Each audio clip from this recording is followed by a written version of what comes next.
Judy Blume, one of the foremost writers of fiction for young people. She was born in Elizabeth, New Jersey, and received a Bachelor of Science in Education from New York University.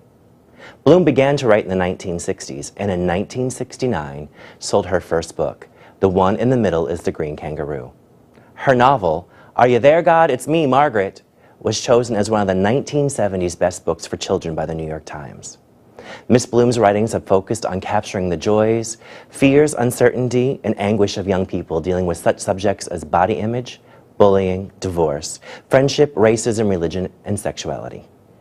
Judy has published 28 books, which have been translated into 31 languages and more than 80 million copies sold. Judy Blume was awarded an honorary Doctor of Letters degree from Rutgers University.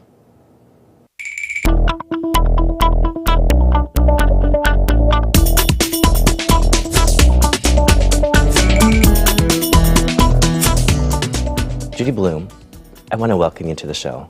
Thank you so much. It is such an honor to be here, but I have to say for me personally, I'm very excited. As a teenage person, you were one of those books that we often turned to and had conversations around, so I'm very excited to have somebody here who was literally a part of my life in terms of a literary perspective. Well, I love the idea that I was in there with you and your friends. I love it. You really were. One of the things that I wanted to ask you about is you've always been, in your writings, an advocate for children. And really a conversation and an educational perspective, things that maybe parents didn't talk about. So can you talk to me kind of where you got the idea for teen empowerment and kind of what that was for you? You know, it wasn't anything like that. Okay. I'll tell you the truth. I mean, I had all of this creative energy locked inside me. I was in my 20s. I had 2 babies. And I needed to let it out somewhere. I needed to let that creative energy out. And until I did, I was getting sick all the time. It was really interesting. And when I started to write, it was only, you know, the stories that were always running around inside my head when I was a kid. They were always there, but I never wrote them down. I never told anybody they were there because I thought it was weird. Okay. You know, so when they started to come out, what came out naturally and spontaneously were stories about kids and growing up, because that's what I knew so well. I was in my 20s. This is what I knew.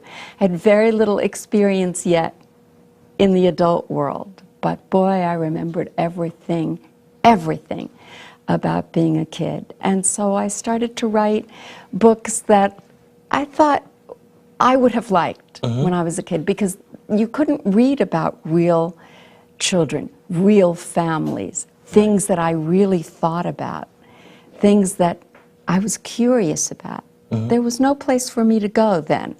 I went to the encyclopedia. Right. I looked up sex.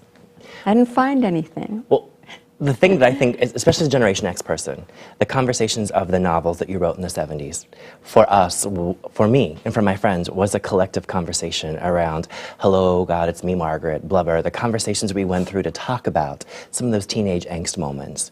What does it feel like to kind of have that impact on a generation and beyond for folks who, you know, were afraid to ask parents or didn't know how to start the conversation? Well, it feels great now. It feels wonderful. But when I'm writing, I can't think about that, because I would frighten myself. I would think, oh, you'll never be able to do that again, or what I always think. I don't know how to do that. How did I do that? I don't know what it is that I know how to do. And so I have to go into that other place and reassure myself that it will come. Okay. And for some reason, it does. A reason that I don't understand at all, because, you know, it comes from some place so deep inside and some other part of the brain or whatever goes on in there. It just, there's no way to explain it. Let's talk a little bit about that, because your undergraduate degree is in education. Yes. And you talked a little bit about the things that you wanted to talk about when you were a child, or you had to go to an encyclopedia. So much of your own experience, along with your educational experience, kind of led you to this kind of writing, because it's very educational at the same time. it's, you know, we're all there, we're learning while we're reading it. So do those two things tie together for you in terms of how you approach your work and kind of the output of the work? I don't think of my fiction as being educational, but I think every time you read a book, if you come away, I mean, that's kind of my goal, if I have a goal for my readers, come away from a novel thinking about the characters, thinking about life, maybe in a new way, maybe it illuminates life for you, maybe you get from the book, I'm not the only one. Other people have felt this way too. This is reassuring. I mean, that's the kind of thing that I hope for. My education at NYU in early childhood education was very helpful because I spent a lot of time with kids. I was in the classroom. We were sent out in those days every year. Right. There was some kind of student teaching that put me back in the classroom. So that was good. Wow. Reaffirmed what was in there already. The thing I think I just connected in my head was your experiences, your education, the ability to observe and interact with people in a classroom, and all of a sudden with your own two kids kind of witnessing some of that kind of stuff and having the understanding of what it meant to be a teenager and kind of where you are, where as a student teacher, and then now you're a parent. So the kind of the evolution and the development that you might bring to your novels. Yeah, in ways when I started to write, my kids were 2 and 4. Right, but it's still far away from being teenagers. And also, when I started to write, I was not writing about teenagers. I was writing about preteens, right, up to 12. And I really haven't written very much about teenagers. I wrote Forever and I wrote Tiger Eyes, and I'm not sure, aside from the adult books, right, that I've really written about teenagers, because the kid that I was up to age 12 is a much more interesting person than the kid that I became as a teenager when I wanted to be like everybody else. You know, up until age 12, there was so much going on. And I mean, for me, those are the most exciting years. Okay. So I like to write about those years. Well, I will say we're glad you did in lots of different ways. One of the things that folks may not know is you're very passionate about intellectual property, very passionate about intellectual freedom, and that you've been on the front line in terms of looking at folks and really advocating for that. Can you talk to me a little bit about where that came from and what that passion's about for you? Well, you know, sometimes you don't know that you're going to become an activist, but something happens, and you've got to speak out. And of course, it happened to me. In the 70s, no one attacked my books. Starting in 1980, the censors came out of the woodwork overnight following the presidential election of 1980. And all of a sudden, my books were under serious attack. And other books that spoke about reality, language, sexuality, not being, what do they call it, something about authority. I can't even think of the phrase that they came after me for. And it was so harsh, and it was so sudden. And I felt so alone in those days because I didn't know a lot of people who were writing. And the publishers kind of wanted it to go away, and so they didn't take a strong stand against book banning. Now I'm happy to say that they have come a long way too. They have. The teachers and librarians were unprepared for what happened in the classroom, where a parent might come in waving a book, demanding its removal immediately. Right. And there were no policies in place then for, you know, let's discuss this complaint, let's put it in writing, let's take it before a board of teachers and librarians and decide what to do about it. Today we have all of this, so I'm very, very pleased with the evolution of speaking out. But what I discovered is that when you do speak out, you feel better. You find out you're not so alone as you thought you were. And people come together. And I came together at first with the National Coalition Against Censorship. And they gave me strength and courage, and together we worked toward a goal. For me, there are a couple different questions in there. I think the first one was, when you feel the sting of the criticism from folks who want to do intellectual banning or banning of books or the content is too racy, do you feel it as an educator? Do you feel it as an author? Do you feel it as a mother? Or do you feel it as all three of those things at one time? Because it seems to me as there are multiple identities in terms that kind of get attacked in that kind of conversation. Well, in the beginning, when it happened, I was deeply hurt. Okay. I wanted to cry when it happened. I couldn't believe this was happening. That's changed too. I've evolved. I don't take it personally anymore because I understand that it isn't directed against me. It's directed, really, who is it directed against? Right. It's fear. It's all based on fear. We don't want our kids to read this because we don't want to have to talk to our kids about this. We don't want them to ask us questions that we will feel uncomfortable about answering. Right. So I think it's fear-based. Censorship is always fear-based. It is contagious. It's so contagious. It can go right through a community. That's correct. And you have to be prepared to deal with that. And there was something else very important I was going to say, but I don't remember what the rest of the question was. Well, I was asking around, because you had talked about the author perspective, but I also talked to you about the teacher and the mother perspective, because I think all those three identities were wrapped up into one in terms of that. I was going to say, who are the real losers in these battles of banning books? It's the kids.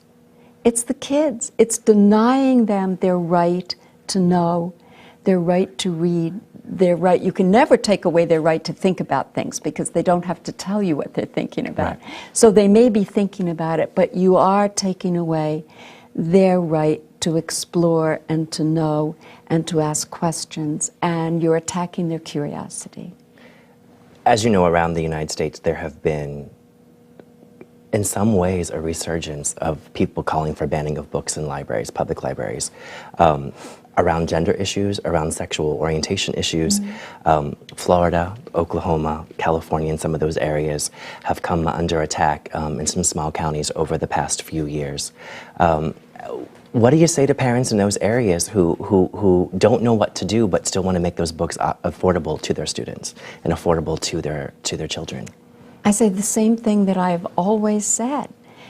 Stand up and, speak out and don't let them railroad you. Make sure, if you're a parent, right, you can make sure that it's usually in schools, not so much public libraries, but you can make sure that your schools and libraries, and public libraries too, have policies in place that a teacher or librarian isn't going to be so afraid that he or she is going to hide that book. Now, I have to say that a lot of teachers, their jobs have been threatened by this. It's really scary for them. right. But there are a lot of groups behind them. National Council of Teachers of English, Okay. American Library Association, Committee for Free Expression, National Coalition Against Censorship, is only a phone call away, and they will be there, they will help you through this. And that's very important for the teachers and librarians and principals to know that they're not alone. I would agree with that. One of the things that strikes me a great deal is the perception that I have of you of being a fighter in lots of different ways, but also a fighter that I think most folks don't know comes from New Jersey.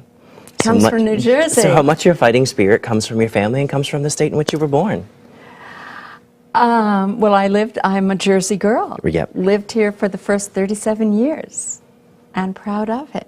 And a proud native of Elizabeth, New Jersey. Elizabeth, New Jersey, where my parents were born and lived their entire lives. And we all went to the same high school. Okay. My fighting spirit, I would say, comes more from my father. Okay. And I don't know. I'm feisty. Just ask my husband who's sitting out there. He always says to me, "Why are you always so ready to take up the good fight?" Because I learned through those years that I was being attacked and didn't know what to do. Right. And was quiet because I didn't know what to do for those few years until I found out I could do something. I could make a difference. And I think it's really, really important not to just sit back and let people railroad right over you. One of the things that you've continued to do is keep kind of connections to New Jersey. You're working with our students here who are part of ANSWER at Rutgers. Can you tell me a little bit about the organization and your involvement with that organization? Well, I'm not, upfront involved, but I'm very appreciative of this organization. And I think it is a fabulous resource so that I can say to kids who write to me about not knowing where to go to have questions answered. I can say, you know what? You can go to answer.com online and they will help you. It's wonderful to know that this group is there and not afraid, and a very strong advocate for young people and their need to know, helping them with their need to know, helping them through it all. One of the things, too, you've just been bestowed a major honor by the state of New Jersey. On May 2nd, you were inducted to the New Jersey Hall of Fame. I loved it. So explain a little bit about, great. Explain to me about that day and kind of what that day was like for you and the reaction to that day. It was very exciting. I had no idea I would be so emotional about it. And I got out of the car and there's the red carpet, and the first thing I do when somebody says to me, "What does this day mean to you?" is of course I start to cry because I didn't realize how emotional it would be. It somehow represented to me my parents, excuse me, and how much this day would have meant to them. They would have loved it. See, now you've got me going. So for you, it was so emotional. It's my whole childhood. It's my youth. It's growing up. It's my best friend from 7th grade, who's still my best friend 60 years later. So it's kind of a homecoming in lots of It was a homecoming. It was. And then it was great fun and exciting because of, the other people who were there, Jack Nicholson, right. Danny DeVito, who I love and was so funny, Susan Sarandon. I'm sure I'm leaving a lot of people out. Frankie Valli, because in Key West we love to dance. Okay. And we're always dancing to Frankie Valli. All right. I love you, baby. We're big dancers in Key West. Which talks about, you've chosen to live in Key West and you've chosen to live in Martha's Vineyard and Manhattan. How did you arrive at the decision to kind of make a different location in terms of where to live? Well, that was very personal. I mean, at 37, I divorced. Okay. And with my kids, we moved to New Mexico. All right. We moved to London, then we moved to New Mexico. And we lived in New Mexico until they finished high school. Okay. My former husband and his wonderful wife still live in New Jersey. All right. And also other places. But, we've always been back and forth with the kids. And we're good together. I'm happy to say that. Good. And so from New Mexico, I met George in New Mexico. He was then teaching at Columbia Law School. Okay. We came to New York. Writers can write anywhere. They can. And from there, I don't know, we just moved around a lot. One of your things I love about your bio is you're very open about saying we go from island to island. The idea of we Key live on West. islands. Well, you've broken the spell. You've announced all the islands, right? It's one of those Key West, Manhattan, and Martha's Vineyard. No, it's one of those things that I read. I like islands. I like water. Good. It's one of those. Does that inspire you? The conversation of the tranquility, the energy. I mean, when you think of Key West, you think of Martha's Vineyard, and for me, I think of Manhattan. I think of the intersection of calm and tranquil waters looking out over, along with the vibrancy of life and art. No, it's not tranquil. Life in Key West is extremely busy. It's beautiful. It is. But we are probably busier there than we are in Manhattan. Okay. It's a very hectic, exciting life. People do not come to Key West to retire.